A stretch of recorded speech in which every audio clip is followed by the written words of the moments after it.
아까 임대료 규제할 때요. 자, 임대료 규제는 시장 가격보다 아래에서 규제하는 거라 그랬죠. 그래서 이만큼의 뭐가 발생한다고요? 초과 수요. 그럼 만약에 시장 가격보다 위에서 규제를 했어요. 위에서.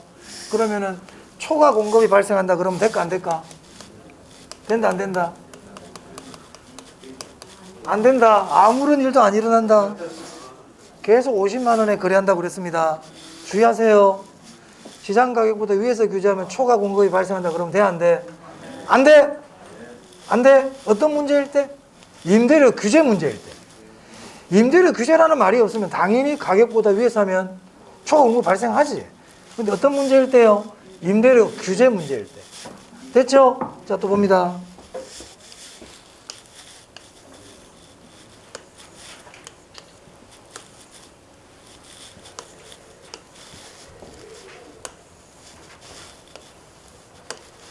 자, 1번 그림, 2번 그림.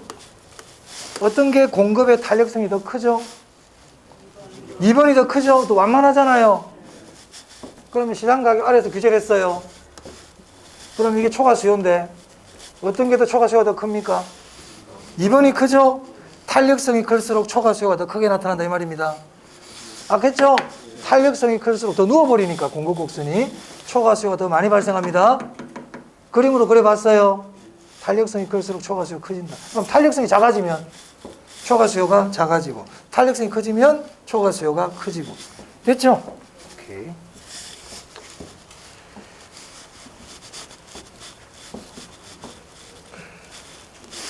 자, 그럼 우리 책 이제 224페이지입니다. 자, 거기 예제가 하나 나와 있네요. 보기에도 짜증납니다. 그죠?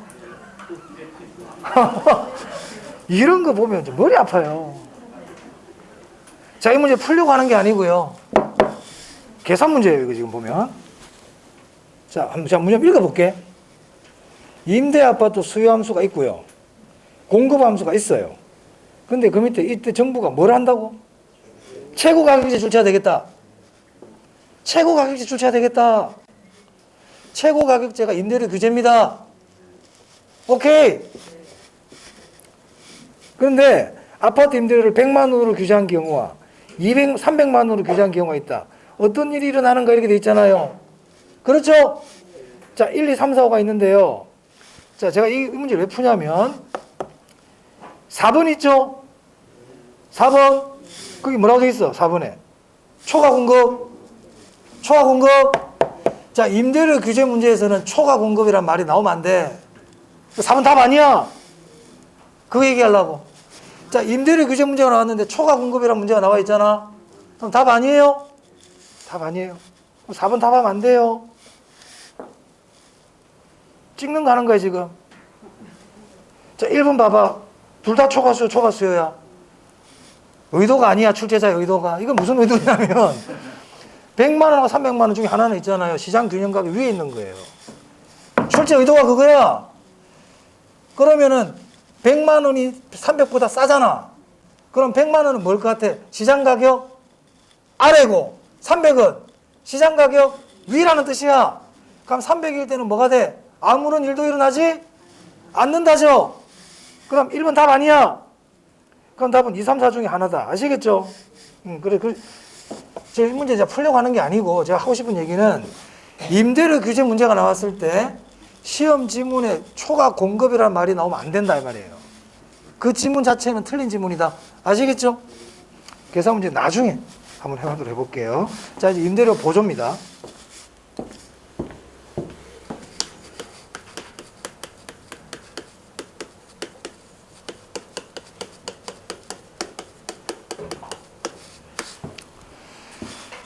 자, 임대료의 보조 정책은요, 수요자에게 보조해 줄 수도 있고요. 수요자는 누군데? 임차인.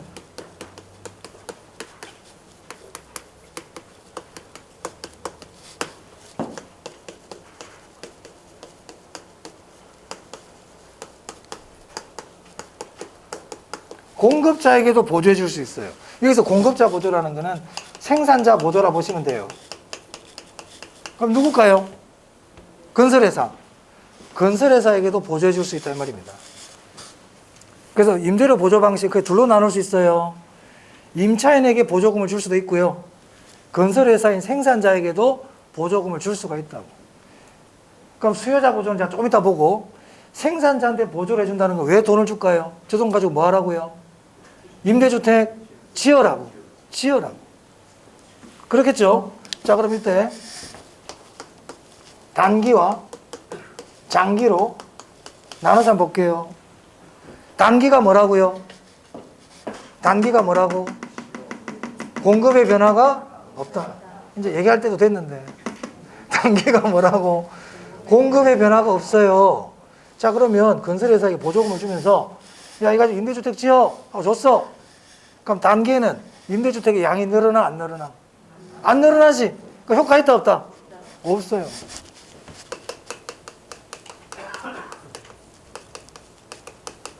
단기 효과 없다고. 이건 앞으로 내가 얘기 안 해도 알아야 돼. 이제 단기에는 공급의 변화 없어. 자꾸 외우려고 그러지 말고. 자꾸 외우려고 그러면 안 돼. 습관돼. 자, 그럼 장기로 가면 어떻게 돼요? 공급이 어떻게 되겠어요? 늘겠지. 맞아요?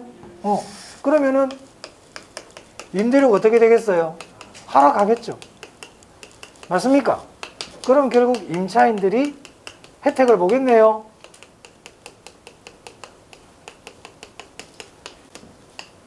효과 있네요. 내가 무슨 얘기하고 싶으냐? 공급자 보조 방식은 단기에는 효과 없다는 거예요. 언제 효과가 나타난다? 장기. 그래 집이 생길 거 아니에요. 무슨 말 알겠어요? 두 번째 또 봅시다. 자, 건설회사 공급자에게 돈을 줬어. 이 돈 가지고 임대주택 지으라고 줬더니 얘가 저 변두리에 막 짓는 거야. 왜? 땅값이 싸니까. 그런데 임차인들은 도심 안에 집을 얻고 싶거든요. 그런데 이 봤더니 건설회사 밖에 외곽에만 짓는 거예요. 그 말은 임차인들이 자기가 살고 싶은 거주지 선택의 자유가 보장이 됩니까? 제한됩니까? 제한됩니다. 임차인의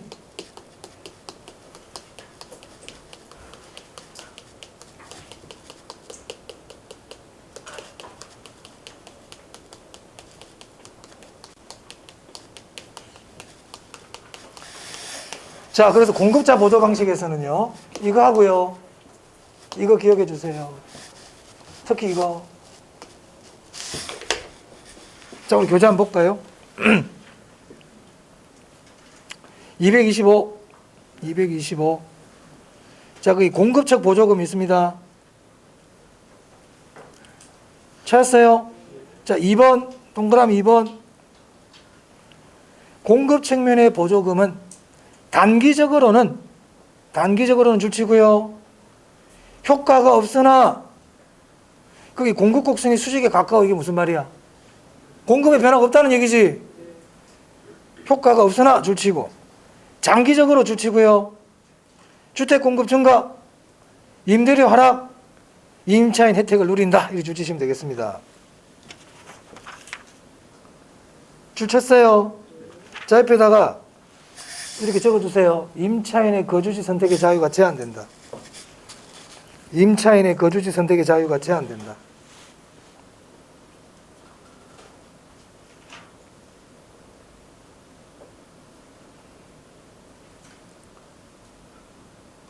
적었습니까? 지금 공급적 보조금에 적어야 돼요. 딴 데 적으면 안 돼. 자, 그럼 왼쪽에 기출 한번 볼게요. 기출 시험 지문 어떻게 나오는지 한번 봅시다. 기출의 3번. 임차인에게 보조금을 지급하는 방식이 임대주택 공급자에게 보조금을 지급하는 방식보다 임차인의 주거지 선택의 자유를 보장하는 장점이 있다. 맞아요? 우리 시험은 이렇게 안 냈어. 우리 시험은 틀리게 냈는데 기출을 옳은 지문으로 만들다 보니까 변형을 시킨 거예요. 지금 수요자에게 보조금을 줬다고 그랬죠. 그럼 거주지 선택의 자유가 좀 보장이 되는 거고요. 공급자에게 보조금을 주면요, 거주지 선택의 자유가 어떻게 된다는 거예요? 제한된다는 겁니다. 기억하실 거죠? 기억해 주세요. 아셔야 돼요. 자, 공급자 보조 방식 했습니다. 자, 그 다음 수요자 보조 방식 볼게요. 수요자 보조 방식은 소득 보조가 있고요. 가격 보조가 있어요. 소득 보조를 현금 보조라고도 그러고, 가격 보조를 집세 보조라고도 부릅니다. 이 차이점이 뭐냐? 차이점이 소득 보조는 보조금을 주잖아요. 현금으로 줘요. 현금으로 주면서 마음대로 써도 된다는 거예요. 집세 내는 것뿐만 아니고 다른 거 사도 돼. 그러니까 보조금을 어디에 쓰는지 관계없어. 그건 소득 보조라 그래. 소득 보조, 현금 보조. 근데 가격 보조, 집세 보조는 어떤 용도로만 쓸 수 있다? 집세 내는 거로만 쓸 수 있어요. 대표적으로 보통 쿠폰 같은 거 줄 수 있어요. 바우처 제도. 우리 온누리 상품권 주죠. 네? 그럼 온누리 상품권 가지고 백화점 가 씁니까? 못 쓰잖아요. 여기가 쓸 수 있죠. 맞아요? 일종의 이것도 가격 보조라 보시면 돼요. 소득 보조와 가격 보조 구별할 수 있겠어요? 소득 보조는 그 보조금을 어디에 쓰는지 제한을 두지 않아요. 아무데나 쓸 수 있어요. 근데 가격 보조는 특정한 용도로만 딱 쓰게끔 하는 거야. 그저께 뭐 카드 줬지, 우리 울산 시민들. 8만 원짜리. 그 기름도 못 넣대. 예? 주소에 기름 못 넣더라고요. 뭐 식당에서만 쓴다면서요. 그런 일종의 가격 보조요. 그것도 일종의. 구별할 수 있겠죠? 자, 그럼 질문. 그럼 이 둘 중에 임차인들, 수요자들의 만족 면에서는 어떤 게 더 높을까요? 소득 보조가 높지. 만족. 그렇잖아. 근데 임차인들의 주거 안정이라는 정책 효과 달성 면에서는 어떤 게 더 우월할까요? 집세 보조잖아요.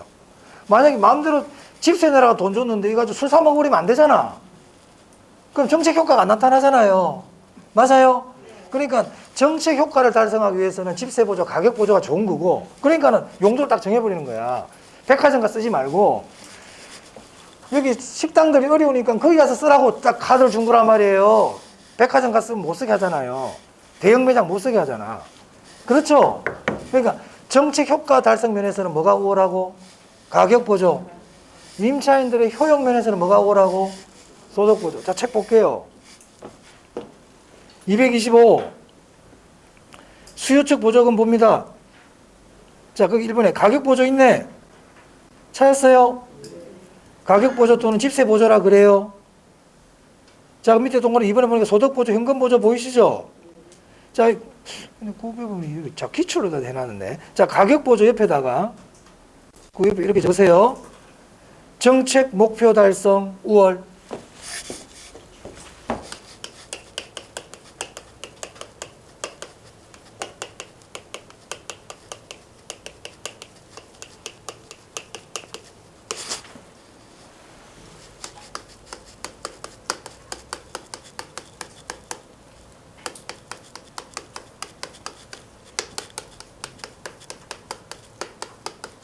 사실 외울 게 아니고 당연한 얘기입니다.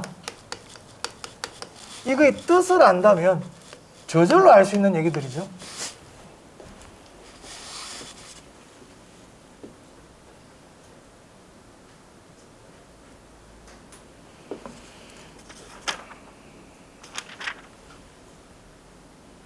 자, 그리고요. 오른쪽 기출 한번 봐보세요. 기출로 이렇게 표현해놨네요. 자, 소비자 효용 면에서는 소득 보조 방식이 가격 보조 방식보다 우월하다. 맞아요? 나와 있죠? 주택 수요 증대를 통한 주거 안정이라는 정책 목표 달성 면에서는 뭐가 더 우월하다? 가격 보조 방식이 더 우월하다. 이런 식으로 시험에 한번 나온 적이 있습니다. 자, 됐고요. 자, 그리고 그 밑에 주택 바우처 제도라고 보이세요? 심화에. 찾았습니까? 자, 옆에다 바우처 제도 옆에다가 쿠폰 이렇게 적어요. 쿠폰. 일종의 상품권이에요. 그리고요, 가격 보조.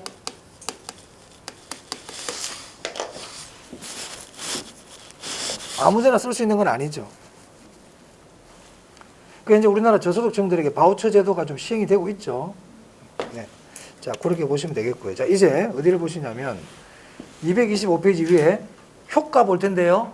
효과 볼 텐데, 자, 224페이지부터 좀 읽어보겠습니다. 자, 임대료 보조 정책 의 볼게요. 1번에 간접적 시장 개입 돼 있네. 줄 치세요. 보조금 간접 개입 맞습니까? 224. 아까 직접 개입, 간접 개입할 때 보조금 간접 개입이라 그랬죠? 간접 개입이에요. 일단 설명드리고 볼게요. 설명드리고 봅시다.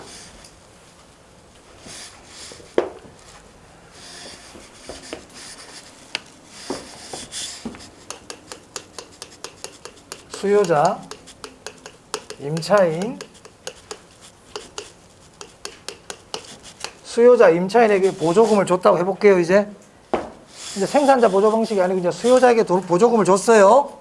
자, 그러면 어떤 효과가 있을까 봅니다.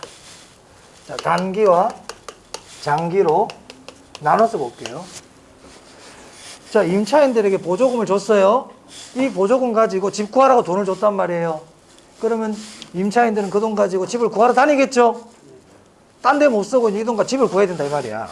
그러면은 임대주택에 대한 수요가 어떻게 되겠어요? 예를 들어서 있잖아.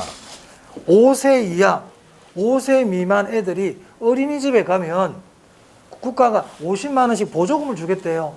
어린이집에 안 보내면 안 줘. 그게 일종의 가격 보조인 거야. 그냥 돈 줘놓고는 이 돈 가지고 알아서 보내세요. 이거는 소득 보조야. 그렇지 않고 애를 보내면 주겠다는 거야. 이게 가격 보조입니다. 일종의. 그럼 엄마들은 애를 보낸다 안 보낸다? 자고 있는데 막 깨워가지고 지금 난리 나겠지. 옆집에는 50만 원 보조받아 다니고 있는데 우리는 지금 안 보낼 리가 없잖아. 깨워가지고 보내겠지. 맞아요. 그러면 어린이집에 대한 수요가 어떻게 돼? 증가하겠지. 맞아요.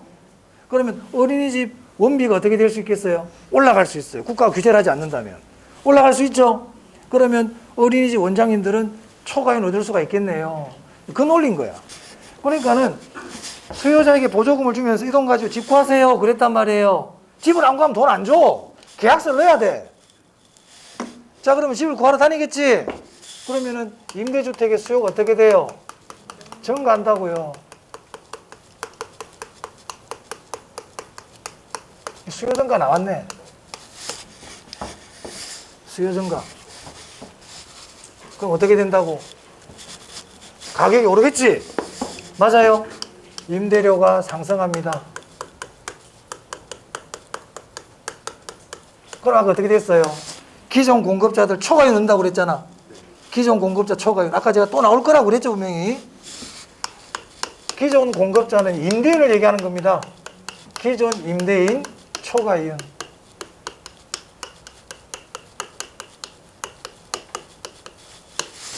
초과이윤 본단 말이에요. 그럼 제가 아까 시장은 초과이윤 보는 꼴을 못 본다고 그랬죠? 그럼 장기로 어떻게 된다고 이제? 임대주택의 공급이 어떻게 돼? 늘어나죠.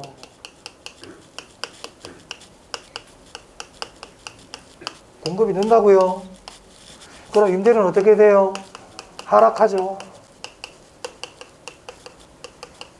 그럼 기존 임대인들의 초과이윤은 어떻게 된다? 소멸해버린다. 제가 아까 수요 증가 나오면 여기까지 그냥 간다고 그랬잖아, 아까.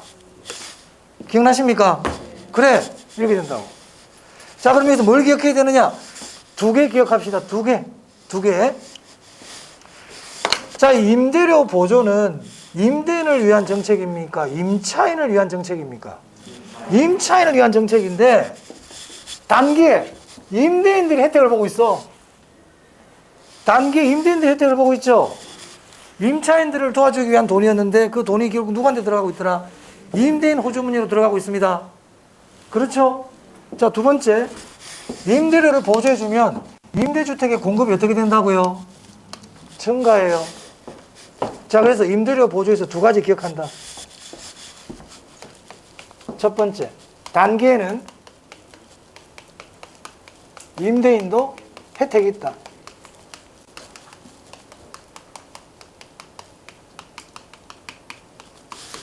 단기에는 임대인들도 혜택이 있어요. 두 번째, 장기의 임대주택의 양은 증가합니다. 공급이 증가한다고요? 중요하다 이거. 당연한 거야. 아까 임대료를 규제하면 어떻게 된다고 그랬어요? 공급이 감소. 임대료를 보조해주면 공급이 그래 그 얘기 한단 말이야 지금. 이거 하나도 아니거든. 울산시에서 노래방 규제하잖아요. 노래방 시간 마릅니다. 노래방 줄어들 거 아니에요. 그렇죠? 근데 만약 노래방에 노래방 보조해 줄 일도 없지만 노래방에다 보조해 준다 생각해 봐봐. 노래방 늘어나겠지? 그 얘기잖아. 임대료를 규제하면 임대주택 줄어. 임대료를 보조해 주면 임대주택 늘어나. 이 얘기예요. 오케이? 알아들었죠? 이렇게 가세요. 책 한번 볼까요?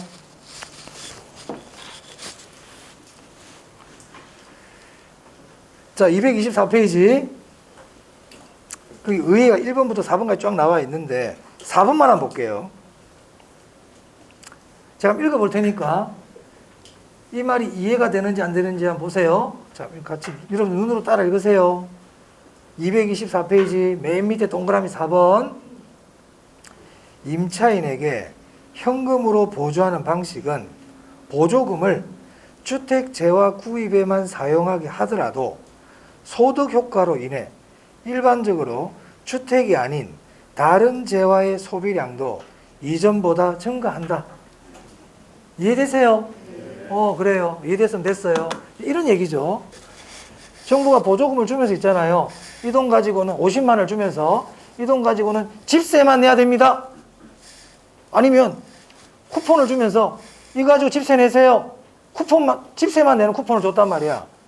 그럼 이분은 원래 집세 내려고 50만 원 딱 갖고 있었는데 정부가 집세 내라고 50만 원짜리 쿠폰을 줘. 그럼 이거 가지고 집세 내고 남는 50만 원 가지고는 다른 거 살 수 있지? 맞아요? 그래 다른 재화의 소비도 어떻게 된다? 증가한다 이 말이야. 거기 주택 재화 구입에만 사용하게 하더라도 이게 일종의 가격 보조거든요. 가격 보조 방식을 하더라도 다른 재화의 소비도 늘어날 수가 있다 이 얘기입니다. 맞아요? 그래요. 정부는 그래서 쿠폰을 주면서 이 가지고 이것만 쓰세요 하고 정책을 하더라도 다른 재화의 소비도 늘어날 수 있어요. 그렇죠? 그렇다 이 말이야. 우리 입장에서는 아무데나 쓰게 하면 좋겠는데 그렇단 말이죠. 자, 그래서 오른쪽 효과 봅니다. 1번에 단기적 효과 보세요. 단기적 효과 임대인 혜택 돼 있죠? 단기에는 임대인 혜택 본다고요. 자, 장기적 효과에서는요. 임대주택의 공급 증가 이게 중요합니다. 그럼 혹시나 장기에는 임차인 혜택 돼 있죠? 그럼 단기에는 임차인 혜택 없나? 있어요. 장기 다 있어. 임차인은 다 있어. 너무 제가 말씀 안 드리는 게 너무 꼽힐 필요 없어요. 그러니까 임대료 보조는 두 개다. 단기에는 임대인도 혜택이 있다. 임차인은 당연히 혜택이 있는 거고. 장기로 가면 임대주택의 공급이 증가한다. 됐죠? 그렇게 아시면 되겠네요. 끝. 자, 넘깁니다.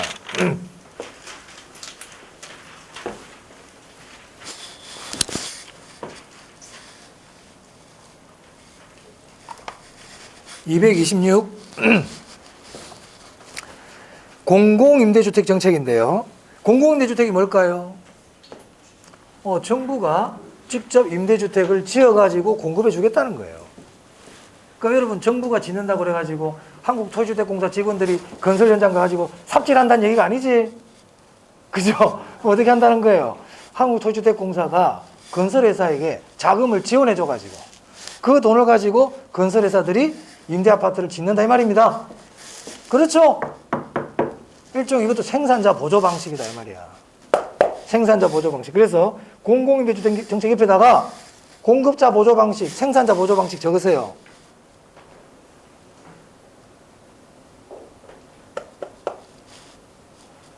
우리 공공임대주택은 그 사업의 시행주체가 공사인 거야. LH공사가 직접 시행자가 돼가지고 기업들에게 돈을 주면서 집 지어라 하는 거는 공공임대주택이고요. 민간 건설사들도 임대주택 지을 수 있잖아요. 그때 돈을 줄 수도 있다. 그거는 아까 임대료 보조 방식에서 이거고. 공공임대주택도 일종의 다 생산자 보조 방식입니다. 공급자에게 보조금 주는 거예요.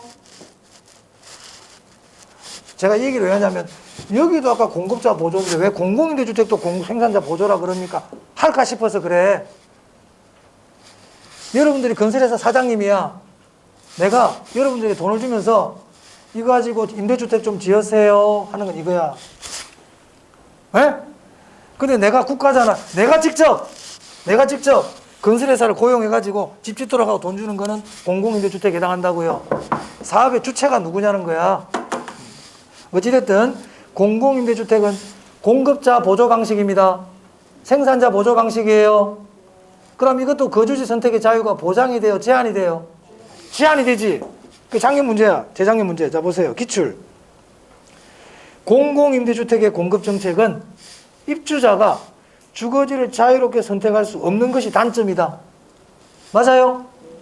맞단 말이에요. 왜? 생산자 보조 방식이기 때문에 그래. 그래서 공공임대주택 정책 옆에다가 생산자 보조 방식 적으세요. 그리고 동그라미 2번에 보면 그런 말이 있어요. 동그라미 2번에 자 봅니다. 정부가 주택 소요를 해결하기 위해 생산자 보조 방식을 통해 생산자 보조 방식 줄치고요. 저소득층에게 시장 임대료보다 높은 임대료, 낮은 임대료로 공공임대주택을 공급하는 정책을 말한다. 이해됐어요? 자, 근데 조금 우리가 뭐 시험에 나올 정도는 아니겠지만 그게 정부가 주택 수요라고 돼 있어, 소요라고 돼 있어. 소요라고 돼 있죠. 제가 전에 수요와 소요의 차이점 말씀드렸잖아요. 소요는 저소득층과 관계된다고 그랬잖아. 저소득층들이 주택을 필요로 하는 양이라 그랬잖아요. 그러니까 수요가 아니고 소요라고 돼 있잖아. 그렇죠? 자, 그럼 여기서 우리 뭘 공부해야 되느냐?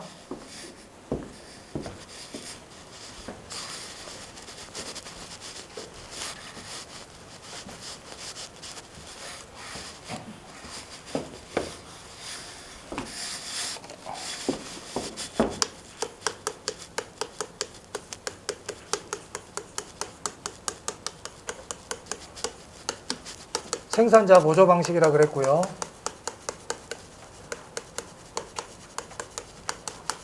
정부가 직접 지어주기 때문에 직접 개입이에요. 정부가 집을 직접 지어줘요. 직접 개입입니다. 시장 가격보다 높은 가격으로 임대료를 받습니까? 낮은 가격으로 받습니까? 그건 당연한 얘기죠. 그건 당연한 얘기. 그럼 이제 공공임대주택에서 우리가 알아야 될 내용이 있어요. 시험에서 많이 그리 물어보진 않는데 그래도 이 정도는 알고는 있어야 돼. 자, 지금 신정동에 주택 소요가 만채야, 만채. 저소득층들이 임대주택이 만채가 필요해. 만채가 있어야 돼. 근데 현재 지금 민간 임대주택에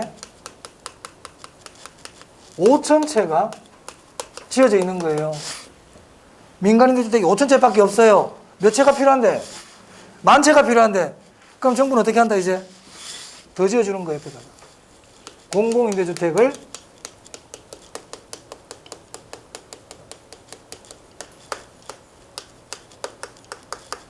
5,000채를 더 지어주겠다 이 말입니다. 그래서 필요로 하는 만채를 만들어주는 거예요. 됐어요? 여기까지. 자, 그럼 봅니다. 지금 현재 민간임대주택에서는 임대료가 50만 원이야. 50만 원. 그런데 공공임대주택은 이거보다 싸게 받겠죠. 그래서 임대료를 30만 원으로 정했다 이 말이에요. 그러면 이제 어떤 일이 일어날까? 지금부터 그거 보는 거예요. 어떤 일이 일어날까? 생각해 볼 수 있어요. 충분히. 다 아는 내용이야. 조금만 생각해 보면. 자, 단기와 장기로 한번 나눠서 볼게요. 일단 편안하게 들으세요. 일단 편안하게 들으시면 돼요. 단기, 장기가 나오면 항상 단기는 수요 관점이라고 그랬어. 수요. 자, 그럼 만약에 옆에 공공임대에서 30만 원을 받는데요. 싸! 그럼 어떤 일이 날까? 자, 일단 여기 살고 있는 사람들 어떤 생각이 들까요? 야, 우리 계약 기간도 다 됐는데 옆으로 옮길까 생각이 들어요, 안 들어요? 들죠? 이 사람들 방 뺀다는 얘기가 나와요, 지금. 그리고 집을 새로 구하는 사람들도 어디 가서 집을 구하겠어요? 여기 가서 집을 구하려고 그러겠죠. 그럼 여기는 수요가 어떻게 돼요? 감소하겠죠. 민간임대주택의 수요가 어떻게 돼요? 이래서요. 수요가 준단 말이야. 자, 수요가 줄면 임대료 하락. 임대료 하락. 임대인 손실. 임대인 손해가 생기지.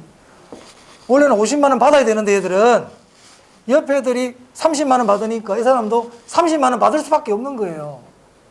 맞아요? 다 알아듣고 있지 지금. 자, 그럼 이제 장기로 어떻게 될까? 공급이 줄지. 공급이 줄어요. 공급을 줄여버려 애들이. 그러면 이제 가격이 임대료가 올라가요. 그래서 임대인들의 손실이 없어지는 겁니다. 그래서 아까 제가 수요가 준다. 그럼 나중에 장기는 공급이 준다고 그랬잖아. 됐어요? 자, 그러면서 우리가 뭘 알아야 되느냐? 자, 단기에 지금 여기 살고 있는 사람, 민간 임대주택에 살고 있는 임차인들 단기에 혜택 있어요, 없어요? 있죠. 50만 원 내고 있었는데 지금 임대료를 30만 원 내려가 버렸잖아요. 혜택 있죠. 그러면 공공임대주택에 들어가는 임차인들은요, 처음부터 싸게 들어가니까 혜택 있죠. 그래서 공공임대주택 단기에는 공공, 민간, 임차인 모두 혜택이에요. 둘 다 혜택 봐요. 기억합시다. 단기에는 둘 다 혜택 봅니다. 지금 여기 동네 김치찌개 7,000원 하는데, 김치찌개 7,000원 하는데, 정부가 공공식당이 들어와서 공공식당. 공공식당. 그럼 김치찌개 5,000원 받는데 5,000원. 그럼 옆에 김치찌개 7,000원 받던 사람들 가격 어떻게 한다? 내린다. 그럼 여러분 좋아 안 좋아? 기존에 할머니 김치찌개 하던 사람이나 공공 김치찌개 먹는 사람이나 둘 다 혜택 본다 이 말이에요. 그렇죠? 자, 이제 장기로 가. 장기로 가면 민간임대주택이 공급을 줄여버려. 그럼 다시 임대료가 어떻게 된다? 원래대로 되돌아가 버립니다. 처음에 50만 원 하다가 단기에 옆에 공공임대가 들어오는 바람에 30만 원 받았어.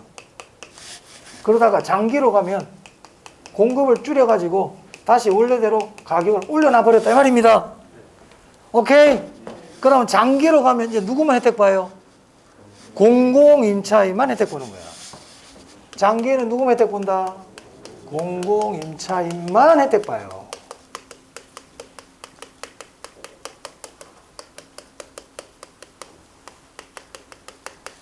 이해되세요? 이해됩니까? 그럼 좀 더 나가볼게요. 그러면 민간임대주택에서 5,000채가 있었는데 얘들이 3,000채를 줄여버렸어. 3,000채 감소. 3,000채를 사무실이라든지 다른 용도로 바꿔버렸단 말이에요. 못 견디겠는 거야. 김치찌개 하다가 고깃집으로 바꿔버렸다고. 자, 그러면 이제 어떻게 되느냐? 정부는 이 동네 임대주택이 몇 채가 있어야 된다고 봤어요? 10,000채. 근데 3,000채가 줄어버리는 바람에 이제 7,000채 돼버렸잖아요. 맞아? 그럼 어떻게 해야 돼? 다시 지어줍니다. 이 줄어든 만큼 다시 지어줍니다. 그래서 전체적인 임대주택 양은 변화가 없게 됩니다. 아시겠죠? 그럼 결국 공공 자꾸 지다 보면 민간 다 죽고 공공만 하겠네. 그럴 수 있지. 자, 책 볼게요. 책 보겠습니다. 공공주택 뭐 짓는 건 좋은데 좀 좋은 걸 지어줘야지. 필요로 하는 거를. 조그만 건 지으니까. 자, 227. 단기적 효과 보세요. 단기적 효과. 제가 설명을 쫙 드렸고요. 그 2번 봅니다. 동그라미 2번. 공공주택의 공급은 줄치시고요. 그 밑에 단기에는 둘째 줄에 단기에는 줄쳤어요. 모든 임차인에게 혜택이 있다. 줄쳐야 됩니다. 여기서 모두는 누구예요? 공공, 사적 임차인 모두 포함, 뭐 그 둘 다라는 뜻입니다. 공공 민간 임차인 뜻이에요. 그게 모든 임차인이에요. 자, 그다음 장기 볼게요. 장기. 동그라미 1번이에요. 사적 시장의 임대료 하락은 쭉 하면서 줄칩니다. 사적 시장의 임대주택 공급을 감소. 사적 시장의 임대주택 공급 감소. 줄쳤어요? 자, 그 다음에 사적 시장의 임대료는 원래 수준까지 다시 상승. 자, 동그라미 3번. 동그라미 3번의 끝에 쭉 보시면 공공주택에 거주하는 저소득층에게만 혜택을 준다. 공공임차인한테 혜택 준다는 얘기예요. 그럼 이 말이 맞는지 보세요. 공공주택 거주자들은 임대료 차액만큼 정부로부터 보조받는 것과 같은 효과를 얻는다. 맞아요? 맞죠? 자, 그럼 보세요, 여러분. 장기에는 민간임대주택의 임대료하고 공공임대주택의 임대료가 같다는 거예요? 다르다는 거예요? 다르다는 거예요. 공공임대료보다 얘가 더 비싸잖아요. 장기로 가면 가격이 달라지는 겁니다. 민간임대료하고 공공임대료가 차이가 나요. 장기로 가면. 그러니까는 누구만 혜택 보는 거예요? 공공임차에만 혜택 보는 거야. 이것도 일종 이중 가격이야. 민간임대료는 50만 원인데 공공은 30만 원 받고 있단 말이에요. 이중 가격이죠. 그래서 시장에서 가격이 다르게 형성되는 거예요. 그래서 공공주택 거주자들은 차액만큼 정부로부터 보조금을 받는 것과 같은 효과를 얻는다. 맞아요? 시험에 나온 적이 있는 질문이죠. 자, 그 다음에 동그라미 2번 볼까요? 장기적 효과의 동그라미 2번. 사적 시장의 공급 감소분만큼 공적 시장의 공급이 다시 증가하여 사회 전체의 임대주택량은 어떻게 된다? 변하지 않는다. 아까 제가 그랬죠? 3천채 줄어든 만큼 3천채가 다시 늘어나니까 변하지 않는다. 전체적으로는. 자, 임대주택 정책 3가지 다 했습니다. 자, 정리해 볼게요. 임대료 규제했죠? 임대료 규제, 시장 가격보다 위에서 규제한다, 아래에서 규제한다? 아래에서. 위에서 규제하면 어떻게 된다고? 아무런 일도 안 일어난다. 자, 아래에서 규제했을 때 단기와 장기로 보겠습니다. 단기, 임차인에게 혜택이 있다. 장기로 가면 공급이 준다. 맞아요. 주거이동이 저하된다. 주택의 질이 떨어진다. 암시장이 형성된다. 단기에서 장기로 갈수록 초과 수요는 더 커진다. 탄력성이 클수록 초과 수요 더 커진다. 됐죠? 꼭 기억해 주셔야 돼요. 자, 임대료 보조예요. 수요자 보조와 공급자 보조가 있어. 자, 공급자 보조. 단기에는 효과 없다. 장기에는 효과 있다. 임차인들의 거주지 선택의 자유가 제한된다. 수요자 보조는 소득 보조와 가격 보조가 있는데 소득 보조는 수요자의 만족 면에서는 우월하다.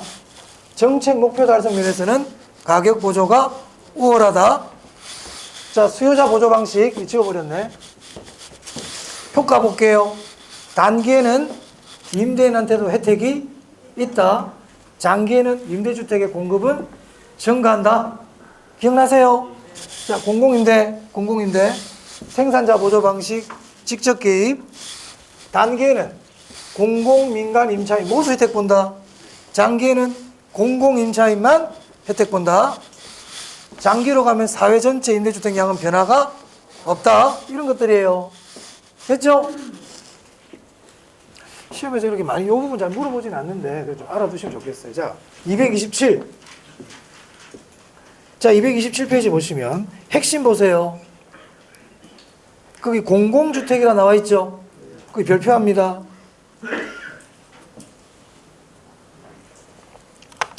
최근에 우리 시험 트렌드를 보면요. 이 공공임대주택에서는 시험 이렇게 막 어려운 걸 물어보는 게 아니고요. 용어를 잘 물어봐요. 현재 우리나라 임대주택은요, 법이 크게 2가지가 있는데, 민간임대주택 특별법이 있고, 공공주택 특별법이 있어요. 이 공공주택 특별법에 의해서 공공주택들이 공급이 되고 있습니다. 그럼 지금부터 나오는 내용들은 공공주택 특별법에 나오는 여러 가지 용어들이에요. 그 중에 몇 개만 제가 체크할게요. 자, 거기 2번에 공공임대주택 보세요. 보고 계시죠? 자, 먼저 1번에 영구임대입니다. 영구임대 줄치고요. 50년 이상, 50년 동그라미 하세요. 임대기간이 50년 이상이에요. 50년. 자, 넘기세요. 국민임대입니다. 국민임대. 30년. 30년. 자, 행복주택이에요. 자, 행복주택은요, 우리가 일반적인 공공임대주택은 사회 취약계층, 저소득층을 주로 대상으로 공급하거든요. 근데 행복주택은 조금 달라. 이 행복주택은 젊은 신혼부부, 직장인들, 이런 사람들을 주 대상으로 해요. 자, 그래서 여기 보시면 대학생 줄치고요, 사회초년생, 신혼부부, 젊은 층의 주거 안정을 목적으로 하는 공공임대주택이에요. 기억합시다. 신혼부부, 대학생 이런 말 나오면 행복주택이야. 지금 여기 짓고 있잖아. 우리 여기 어디야? 저기 구방송길 쭉 가다 오른쪽에 지금 행복주택 하나 짓고 있죠. 그럼 얘들은요, 대학생들이나 직장인들 같은 경우는 외곽에 집이 있으면 안 구해요. 출퇴근하기 힘들고 학교하기 힘들죠. 주로 도심에 지어요. 도심에. 그래서 주로 외곽에 짓는 게 아니고 주로 교통이 편리한 곳 있죠. 그런 데 짓습니다. 그런 말들은 없지만 그렇게 알아두시면 좋겠다. 그래서 이건 주로 외곽에 안 짓습니다. 그러니까 이 사람들 인기가 많죠. 자, 그 다음에 5번 볼게요. 장기 전세주택이에요. 이 장기 전세주택은 그 둘째 줄에 전세 계약 방식 줄 치시면 되겠어요. 이거는 월세 내는 게 아니고요, 전세 계약 방식이에요. 나머지는 굳이 안 보셔도 되겠습니다. 자, 그리고 거기 공공임대주택을 보면 다 공통적으로 나오는 말이 뭐냐면 국가나 지방자치단체의 재정이나 주택도시기금 자금을 지원받아, 이 말이 계속 다 나오고 있죠. 그러니까 공공이지. 정부의 공적 자금의 지원을 받아서 지금 하고 있는 거 아닙니까? 그러니까 이제 공공임대주택이다, 이렇게 보는 거죠. 자, 그 정도 보시면 되겠습니다. 자, 그 밑에 이제 민간임대주택 나와. 위에 거는 공공임대주택이었어요. 이제는 민간임대주택이다. 그 밑에 참고. 민간임대주택에 관한 특별법이 있어요. 자, 2번 볼게요. 2번. 공공지원 민간임대주택 줄치세요. 자, 민간임대주택은 민간임대주택인데 공공의 지원을 받는데요. 아, 정부의 지원을 좀 받는가 봐. 여기서는 딴 거 보지 말고 10년 이상, 10년 이상, 10년 이상. 그 체크. 자, 3번. 장기 일반 민간임대주택이에요. 장기 동그라미. 10년 이상. 10년 이상. 단기는 없어. 단기 민간임대주택이라는 건 없어졌어요. 자, 그러면 임대주택은 10년 이내 전부 다. 자, 영구임대 몇 년? 50년. 국민임대? 행복주택은 젊은 층, 신혼부부, 대학생, 직장인. 됐죠? 장기전세주택은 전세계약 방식. 됐습니까? 자, 민간임대주택은 장기든 공공지원이든 뭐 10년 이상, 이렇게 기억하시면 되겠습니다. 자, 오늘 여기까지 하도록 하겠습니다. 네, 수고하셨습니다.